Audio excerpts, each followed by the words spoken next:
Hello friends, तो आप सभी का बहुत बहुत स्वागत है आपके अपने यूट्यूब चैनल स्टडी विथ विकास पाठक में। तो कैसे हैं आप सभी? आई होप आप सभी अच्छे होंगे और तैयारी पे ज़बरदस्त कर रहे होंगे। तो एक बार फिर से झारखंड बोर्ड की तरफ से नया मॉडल सेट जारी किया गया है और जिस कड़ी में हम आज सेट 1 साइंस का ऑब्जेक्टिव क्वेश्चन को सॉल्यूशन करवा रहे हैं। ठीक है, ऑब्जेक्टिव क्वेश्चन सेट 1 और नया मॉडल सेट है ये। देखिए आप, मॉडल प्रश्न पत्र 2023 विज्ञान साइंस। ठीक है, और यहाँ से आपको मिल जाएगा कि कोडरमा के आदित्य रंजन जो है उपायुक्त, उनके माध्यम से निकाला गया है। तो चलिए स्टार्ट करते हैं। आज हम लोग सेट 1 को पूरा 40 क्वेश्चन देखेंगे और धीरे धीरे आपको सारे सब्जेक्ट का मॉडल सेट प्रोवाइड किया जाएगा और सब्जेक्टिव भी आपको प्रोवाइड किया जाएगा दोस्तों। ठीक है, क्योंकि मॉडल क्वेश्चन पेपर किसी भी एग्जाम की तैयारी के लिए काफ़ी इंपॉर्टेंट होते हैं। तो चलिए स्टार्ट करते हैं। पहला सवाल है मॉडल सेट 1 का। और देखिए एक एक बेसिक आइडिया इसमें कि 40 नंबर रहेगा आपका ऑब्जेक्टिव।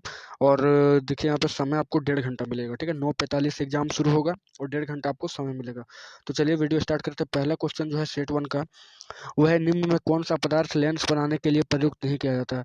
तो जो चारों ऑप्शन दिया गया, जल, कांच, प्लास्टिक और मिट्टी, तो इसमें मिट्टी जो ऐसा होता है जो लेंस बनाने का उपयोग नहीं करता है, तो मिट्टी हो जाएगा। पहला का D number answer. Second number question है प्रकाश की किरणें गमन करती है। काफी इंपॉर्टेंट और काफी आसान सवाल है। तो प्रकाश की किरणें हमेशा सीधी रेखा में गमन करती है। ठीक है, सीधी रेखा में, तो दो का हो जाएगा ए। तीसरा है यदि आपतन कोण 60 डिग्री तो परावर्तन कोण का मान क्या होगा? तो आपतन कोण और परावर्तन कोण बराबर होता है, इसलिए आपतन कोण जब 60 डिग्री है तो परावर्तन कोण भी 60 डिग्री ही होगा दोस्तों। ठीक है, उसके बाद है चौथा, पानी में अंशतः डूबी हुई पेंसिल टेढ़ी प्रतीत होती है। क्यों? क्योंकि प्रकाश के अपवर्तन के कारण। क्योंकि यहाँ पर माध्यम चेंज होता है। एक माध्यम से दूसरे माध्यम जब कुछ चीज जा रहा होता है तो वो अभिलंब से दूर और अभिलंब के सामने भी मुड़ सकता है। तो उसका जो ओरिजिनल पथ होता है वो बदल जाता है। ठीक है, इसके कारण अपवर्तन हो जाता है। नेक्स्ट क्वेश्चन है किसी माध्यम के अपवर्तनांक का मान क्या होता है?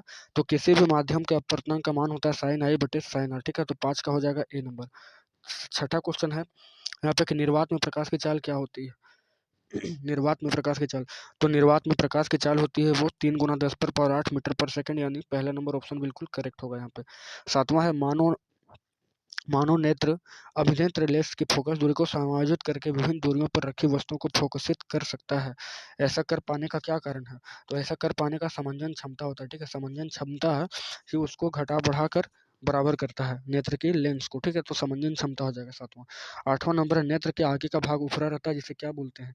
तो नेत्र का आगे भाग जो थोड़ा सा ऐसे रहता है, इसको हम लोग बोलते हैं स्वच्छ मंडल या कॉर्निया। ठीक है, स्वच्छ मंडल हिंदी में और कॉर्निया इसका इंग्लिश वर्ड हुआ। तो इसमें दोनों बिल्कुल करेक्ट हो जाएगा। 9वां नंबर है नेत्र गोलक के लंबा होने से कौन सा दोष हो जाता है? तो नेत्र गोलक जब लंबा होता है तो उसका निकट दृष्टि दोष होता है। ठीक है, और अगर पूछा जाए नेत्र गोलक छोटा हो जाता है तो क्या होता है? तब फिर एक दीर्घ दृष्टि दोष होता है। तो नेत्र गोलक के लंबा हो जाने से निकट दृष्टि दोष। 10वां नंबर क्वेश्चन है कि अवतल लेंस द्वारा किस दृष्टि दोष को दूर किया जाता है? तो अवतल लेंस के द्वारा निकट दृष्टि दोष को दूर किया जाता है। इसको याद करने के लिए आप अवनी देखेंगे। ठीक है, यानी अवतल लेंस निकट दृष्टि दोष। ठीक है, अवतल लेंस निकट दृष्टि दोष। ठीक है, तो यहाँ से हो जाएगा निकट दृष्टि दोष। नेक्स्ट क्वेश्चन है कि एक इलेक्ट्रॉन पर कितना आवेश होता है? तो एक इलेक्ट्रॉन पर आवेश जो होता है वो 1.6 × 10⁻⁻−19 कूलम। ठीक है, 1.6 × 10⁻⁻−19 कूलम। देखिए यहाँ पर ऑप्शन नंबर ए बिल्कुल करेक्ट है, तो 11 का हो जाएगा ए। 12वां नंबर है 2 ओम। 12वां नंबर है 2 ओम, 3 ओम और 4 ओम। 2 ओम, 3 ओम और 6 ओम के प्रतिरोधों को पार्श्व क्रम में जोड़ने पर उसका समतुल्य प्रतिरोध। ठीक है, तो आप जान सकते हैं कि पार्श्व क्रम में जब जोड़ा जाता है तो 1 + R, ए 1/R बराबर हो जाता है 1/R1 + 1/R2 और +1/R3। ठीक है, यहाँ अच्छा से नहीं लिखा रहा है दोस्तों। जब इसको आप अच्छे से सॉल्व करेंगे तो आ जाएगा 6/6, और 6/6 को जब सॉल्व किया जाएगा तो 1 होगा, तो यानी 1 ओम हो जाएगा। ठीक है, 1 ओम। तो इसका आंसर बिल्कुल हो जाएगा पहला नंबर ऑप्शन 1 ओम यहाँ पे। और अगर बोला जाता कि अगर श्रेणी क्रम में जोड़ा गया है तो फिर 2, 3, 5 और 6 11 ओम होता, लेकिन यहाँ पर बोला है समांतर क्रम यानी पार्श्व क्रम, तो हो जाएगा 1 ओम। नेक्स्ट है फ्यूज को विद्युत युक्ति के साथ किस क्रम में संयोजित किया जाता है? तो फ्यूज को विद्युत युक्ति के साथ श्रेणी क्रम में जोड़ा जाता है हमेशा। नेक्स्ट है अभिक्रिया ZnO+C और एरो लगा हुआ है Zn+CO में क्या हो रहा है? तो सी का यहाँ पे आप देख सकते हैं सी का उपचयन हो रहा है। ठीक है, सी का उपचयन हो रहा है, सी दूसरे के साथ जुड़ रहा है जाकर, तो सी का उपचयन हो गया। नेक्स्ट है बुझा हुआ चूना का रासायनिक सूत्र क्या होता है? तो देखिए, अगर चूना का ऐसे बोलिएगा तो CaO होता है और इसके साथ जल मिल गया तो CaOH2 हो जाएगा इसका, CaOH2। 16वां नंबर है निम्न में से कौन संक्षारण का उदाहरण है? तो लोहे की वस्तु पर जंग लगना ये भी है, चांदी का काला हो जाना ये भी है, और तांबे की वस्तु का हरा हो जाना। तो इनमें से सारे चीजें हैं, ठीक है। तो 16 का हो जाएगा डी, उपर्युक्त सभी। 17वां नंबर है, रंध्रीय सूचक नहीं है बल्कि यहाँ पे गंधीय सूचक है, ठीक है। तो गंधीय सूचक का उदाहरण क्या है, तो वेनिला, लौंग तेल और प्याज। तो गंधीय सूचक का उदाहरण है वेनिला, ठीक है। गंधीय सूचक का उदाहरण वेनिला है। नेक्स्ट 18 नंबर, सोडियम लवण का परिवार कौन सा है, तो सोडियम का होता है NaCl भी होता है, Na2SO4 भी होता है, दोनों यहाँ दिया हुआ है। तो हो जाएगा 18 का 2, मतलब सी नंबर दोनों, ठीक है।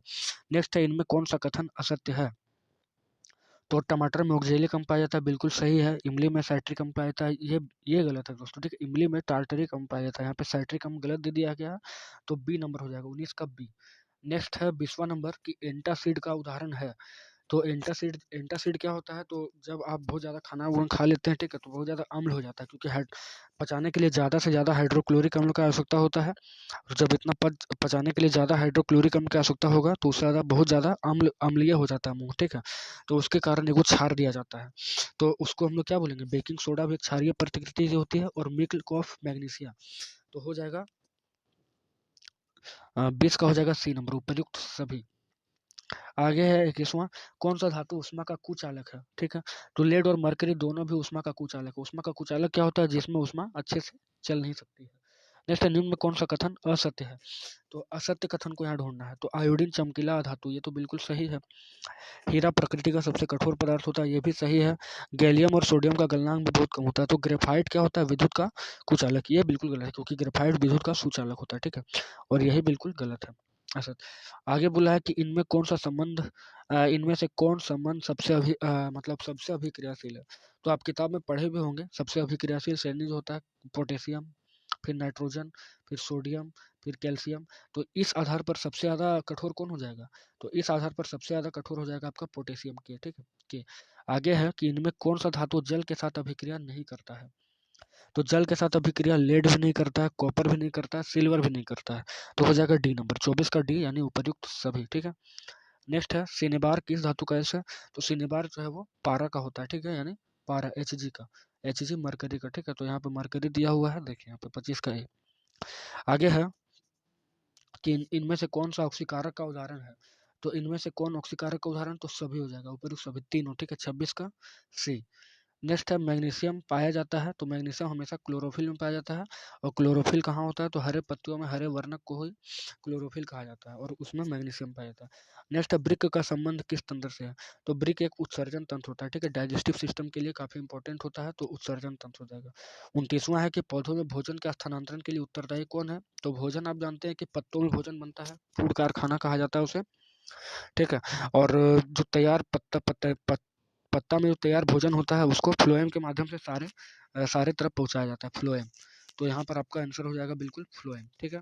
नेक्स्ट है, थायरोक्सिन के स्रवण से कौन सा तत्व आवश्यक है, तो थायरोक्सिन जो है वो आयोडीन होता है, ठीक है, आयोडीन से निकलता है थायरोक्सिन।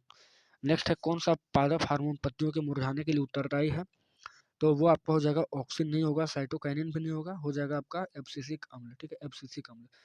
मतलब ये जब अम्ल निकलता है तो पौधों को मुरझा देता है, एब्सिसिक अम्ल। नेक्स्ट है, वृक्क का संबंध, तो एक और क्वेश्चन दिया गया था ऐसा, तो वृक्क का आंसर जो होगा उत्सर्जन तंत्र से। नेक्स्ट है, जनन के मूल घटना क्या होती है, तो जनन की मूल घटना होती है DNA की प्रतिकृति बनाना, ठीक है, प्रतिकृति बनाना। तो 33 का हो जाएगा सी।